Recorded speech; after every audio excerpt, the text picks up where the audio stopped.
Let's bring in Sourabh Gupta for his insight on China-U.S. relations.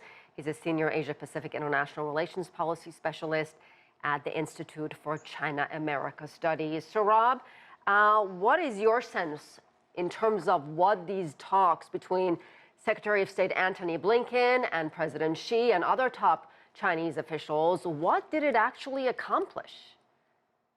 I think what it actually accomplished was, it allowed them to maintain their lines of communication, and the relationship has moved forward and stabilized, and therefore the two sides don't need to talk only about the overall tenor of the relationship, but they can go about trying to problem solve aspects within the relationship. And we did see a certain movement forward on counter-narcotics cooperation. We are going to see movement forward on artificial intelligence. They're going to have a working group meeting sometime, probably in May. When Secretary Yellen was there, there was progress in setting up working groups on anti-money laundering and on having a more broader exchange on macroeconomic policy between the two sides.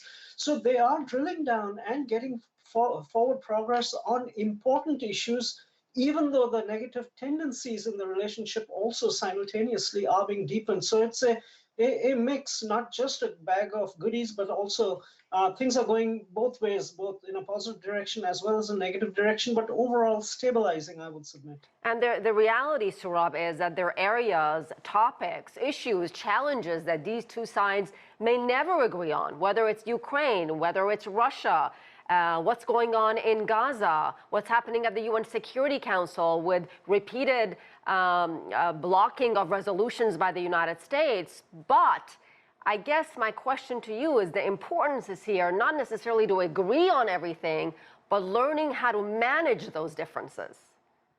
Exactly. I think the Chinese side there has said that very clearly, but also the US side too has talked of trying to place those guardrails so that competition does not become rivalry.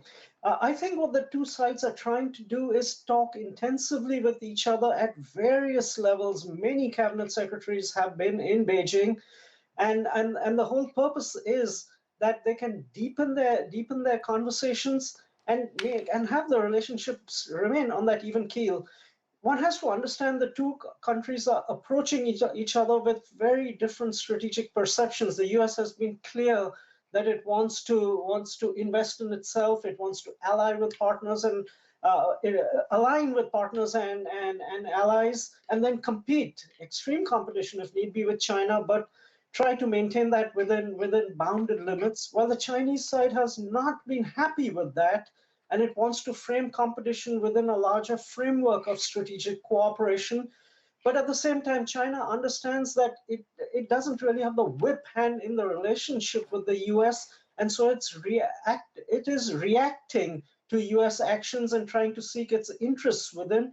But I think China would also say that it's better to at least jaw rather than get into a different, have a sort of rivalry, because if they're not talking, the US would like to exchange punches, and I mean that's not where China wants to go.